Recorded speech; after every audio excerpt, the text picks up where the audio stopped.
अगर आपने इस दफ़ा ए लेवल के एग्ज़ाम दिए हैं या आपके एफएससी इंटरमीडिएट के एग्ज़ाम्स हो रहे हैं और आपका एम है to study in Australia in the Feb 2027 intake, तो there is a lot of preparation that you need to do in next 2 months और उसी के बारे में आज हम इस वीडियो में बात करेंगे। So stay tuned till the end of the video.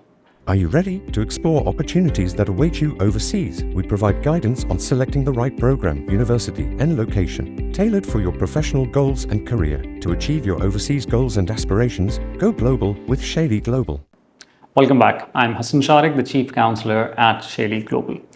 जैसा मैंने इंट्रोडक्शन में जिक्र किया कि आज की वीडियो में हम जिस टॉपिक पे बात करेंगे वो है डॉक्यूमेंटेशन की प्रिपरेशन, फाइनेंसेस की प्रिपरेशन, लैंग्वेज टेस्ट की preparation, the overall preparation that you need to do अगर आप अभी अपना ए लेवल्स या इंटरमीडिएट का एग्ज़ाम इस टाइम पे दे रहे हैं और आप फरवरी 2027 जो कि ऑस्ट्रेलिया का मेन इनटेक होता है फेब वाला, उसमें अप्लाई करना चाह रहे हैं। तो आपने बहुत सारी लॉजिस्टिकल आपकी प्लानिंग इन अगले 2-3 माह में होनी चाहिए। सबसे पहले समझने के लिए ऑस्ट्रेलिया के अंदर जो एकेडमिक साइकिल है वो फरवरी में होता है। सो फरवरी उनका सेमेस्टर 1 होता है, जो बाकी सारी दुनिया के अंदर सितंबर का सेमेस्टर होता है। जो बच्चे इस दफ़ा अपना ए लेवल का एग्ज़ाम दे चुके हैं या एफएससी के आजकल एग्ज़ाम्स चल रहे हैं, उनका रिज़ल्ट ए लेवल के केसेस के अंदर मिड अगस्त में आएगा, जबकि एफएससी इंटरमीडिएट के results depending on the board वो जाके सितंबर में नॉर्मली डिक्लेयर हो रहे होंगे। ऑस्ट्रेलिया का मेन इंटेक जैसा अभी मैंने कहा फरवरी होता है और दूसरा इंटेक जुलाई होता है। जुलाई इंटेक के लिए आप लोग इसलिए एप्लीकेबल नहीं हो सकते कि आपका रिज़ल्ट जुलाई के बाद अनाउंस होना है, और ऑस्ट्रेलियन वीज़ा अप्लाई करने की एक कंडीशन ये होती है कि आपकी ऑफ़र अनकंडीशनल हो एकेडमिकली और कोई भी रिज़ल्ट अवेटेड ना हो, और उससे आगे भी आप फिर अपनी पेमेंट और वो सारी चीज़ें करें वीज़ा के लिए भी, तब तक आपका रिज़ल्ट डिक्लेयर हो जाना चाहिए। तो जुलाई आप नहीं कर सकते। सो फरवरी वो पहला इंटेक होता है जिसके लिए आप अप्लाई कर सकते हैं।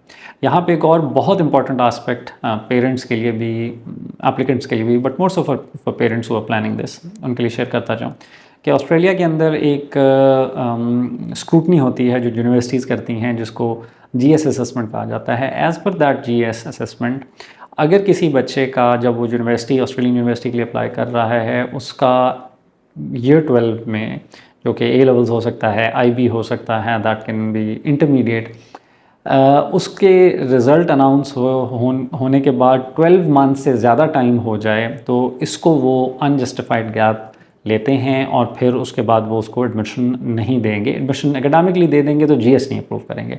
सो जो बच्चे 2026 के अंदर अपना हाई स्कूल कंप्लीट कर रहे हैं, A levels, IB, FSc, intermediate, उनके लिए सबसे अच्छा इनटेक इज़ फरवरी, ठीक है, क्योंकि इसमें कोई गैप क्रिएशन ऐसा सच नहीं होती। बच्चे का रिज़ल्ट आया, उसके बाद उसने थोड़ी बहुत प्रिपरेशन की, कुछ यूनिवर्सिटीज़ में अप्लाई किया, नॉर्मली बाय नवंबर वीज़ा अप्लाई कर दिया जाता है, उसका दिसंबर तक आउटकम आ जाता है, फरवरी में बच्चे अपनी क्लासेस स्टार्ट कर देते हैं। सो अगर आप अगले 1-2 माह के अंदर, ये जो समर टाइम है, इसके अंदर प्रॉपरली प्रिपेयर कर लें तो हम बहुत जल्दी आपका एडमिशन और उसके साथ वीज़ा अप्लाई कर सकते हैं। Say for instance we can submit the visa application somewhere in the end of September, early October, ठीक है। अगर इसमें ज़्यादा गैप आ जाएगा, लाइक आप फरवरी के लिए नहीं करेंगे तो अगला इनटेक आपको जुलाई मिलेगा, और जुलाई के अंदर जब आप अप्लाई कर रहे होंगे या जुलाई के लिए कर रहे होंगे तो शायद 6-7 माह का गैप आ जाएगा जिसको जस्टिफाई करना पड़ेगा। फिर वहाँ पे वो थोड़े से इश्यूज़ आ जाते हैं कि क्या कोई और पढ़ाई कर रहा है बच्चा, या कोई इंटर्नशिप्स, और वो फिर कुछ डॉक्यूमेंट्स भी हेयर एंड देयर कुक करने पड़ते हैं। और बियॉन्ड जुलाई अगर अगली दफ़ा के लिए आप अप्लाई कर रहे हैं तो फिर वो तो इनटेक ही आउट हो जाती है, जीएस की स्क्रूटनी आपकी नहीं हो पाएगी, वो 12 महीने से ज़्यादा गैप हो जाएगा। तो Feb is the sweet spot. अच्छा, अब इम्पॉर्टेंट आस्पेक्ट इसमें ये है कि बहुत सारे बच्चे अपना हाई स्कूल का एग्ज़ाम उन्होंने दे दिया हुआ है या दे रहे हैं, फिर उनके पास 2 से 3 माह होंगे जिसमें वो रिज़ल्ट वेट कर रहे होंगे। इंटरमीडिएट के सारे बच्चों को दाखिले के लिए लैंग्वेज टेस्ट देना होगा, आईएलटीएस या पीटीई, या कई केसेस में डुओलिंगो भी एक्सेप्टेबल होता है। कोई भी ऑस्ट्रेलियन यूनिवर्सिटी पाकिस्तानी इंटरमीडिएट के बच्चे को आईएलटीएस या पीटीई के बगैर नहीं लेगी, ठीक है।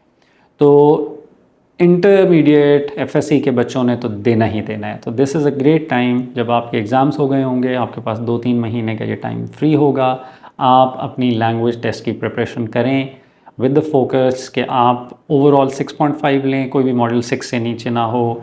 अगर आपका 5.5 तक आता है तो फिर आपको कुछ केसेस के अंदर पाथवेज के थ्रू एडमिशन्स मिल जाएंगे, बट डायरेक्ट यूनिवर्सिटी एडमिशन्स जो यूनिवर्सिटीज़ हैं वो नॉर्मली ओवरऑल 6 ज़रूर रिक्वायर करेंगी, नो मॉडल लेस दैन 6।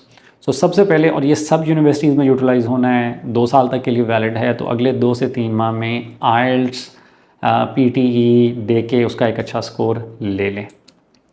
इसके साथ बहुत इम्पॉर्टेंट ये है कि ऑस्ट्रेलिया की जो भी यूनिवर्सिटी है वो एडमिशन देने के बाद स्पॉन्सर की फाइनेंशियल स्क्रूटनी करेगी, जिसको GS असेसमेंट कहा जाता है।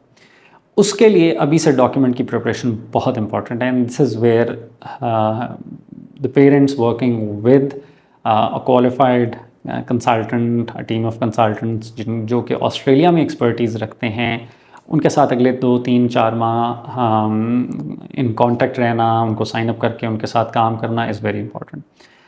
ऑस्ट्रेलिया की GS असेसमेंट के लिए बहुत इम्पॉर्टेंट होगा कि जो स्पॉन्सर है उसकी सारी सोर्स ऑफ इनकम डॉक्यूमेंटेड हो, या एटलीस्ट 80 to 85% डॉक्यूमेंटेड हो, जो कि बैंकिंग चैनल के थ्रू आ रही हो। 30 जून को बहुत सारी टैक्स रिटर्न्स, 30 जून के बाद टैक्स रिटर्न्स की फाइलिंग का टाइम आएगा।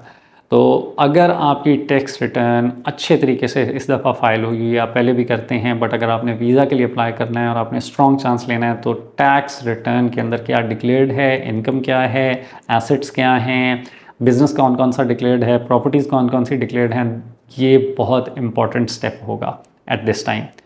और ये अगेन, जैसा मैंने कहा कि अगर आप किसी एक्सपीरियंस्ड काउंसलर के साथ काम कर रहे हैं तो वो आपको इसके अंदर हेल्प करेंगे। उसके साथ साथ आपकी अगर बिज़नेस है तो बिज़नेस की डॉक्यूमेंटेशन, क्या बिज़नेस बैंक अकाउंट ऑपरेटिव है, बहुत सारे लोग कई दफ़ा उसको नहीं यूज़ कर रहे होते। अगले 2-3-4 माह के अंदर सारी ट्रांजैक्शंस उसके अंदर हो रही होनी चाहिए, ठीक है। अगर आपकी रेंटल इनकम है तो that has to be through banking channels as well. Rent agreement अगर इन प्लेस नहीं है, पुराने हैं, नहीं नए बने हुए, वो बनवाने बहुत ज़रूरी हैं। ऑन एवरेज आप के स्पॉन्सर की, या अगर आप स्पॉन्सर हैं अपने बच्चे के लिए, तो आपकी इनकम एटलीस्ट मंथली 7 से 8 लाख रुपया ऑन एवरेज, वो एनुअल बेसिस पे भी हो सकती है। अब किसी का बिज़नेस है तो वो उस तरह होगी, किसी की सैलरी है, किसी का रेंटल है, तो मंथली बेसिस पे like monthly at least about 7 lakh, annual around 8 million to 9 million PKR की इक्वलेंट की इनकम आपकी documented through the banking channel show होनी चाहिए, ठीक है। और ये अगर आप अभी से स्टार्ट कर देते हैं, अभी हम जून में हैं, से फॉर इंस्टेंस जुलाई, अगस्त, सितंबर, तो 3 महीने की ये documentation being in place means कि अक्टूबर या नवंबर में हम आपके बच्चे का वीज़ा बड़ा इजीली फ़ाइल कर सकते हैं। एडमिशन हो जाएगा, एकेडमिक सारे होंगे, बट साथ ये फाइनेंशियल्स भी इन प्लेस होंगे। अगर आप इसको डिले करते हैं तो देन नेचुरली, जिस तरह मैंने अभी टाइमलाइंस का कहा, से फॉर इंस्टेंस आप ये सारी प्लानिंग जाके स्टार्ट करते हैं सितंबर में, तो और फिर सितंबर में आपकी फाइनेंशियल्स को सही तरीके से आयरन आउट किया जाता है, तो सितंबर, अक्टूबर, नवंबर 3 महीने तो चाहिए होंगे, ठीक है। और फिर सिर्फ दिसंबर रह जाएगा। फिर उसमें बहुत सारी यूनिवर्सिटीज़ की GS सबमिशन की डेडलाइंस होती हैं, तो it might become a little late. So the takeaway is that all those students and their parents जिन्होंने इस दफ़ा अपना ईयर 12 दिया है और आप ऑस्ट्रेलिया को टारगेट कर रहे हैं February 2027, now is the time to prepare your language test and your finances. And for this, if you have any questions or queries, आप कमेंट्स में पोस्ट कर सकते हैं, और get in touch with my team. हमारा contact number, WhatsApp contact number आपको video के end पे मिल जाएगा। We are specialists in Australia. I myself have my education from Australia, and for about 12 years I worked in student recruitment on the university side. Alhamdulillah, we've had a lot of success with our Australian study visa applications because we work thoroughly. So come visit our office here in Lahore. We have another office in Dubai and Toronto as well. But Pakistani applicants ke liye, come visit here, discuss your case, discuss your financials, and we'll help you in admission, visa preparation, visa submission, and settlement in Australia. आज के लिए इतना ही। जल्द एक और video के साथ आपकी खिदमत में हाज़िर होऊंगा। तब तक अपना ख्याल रखिएगा। अल्लाह हाफ़िज़।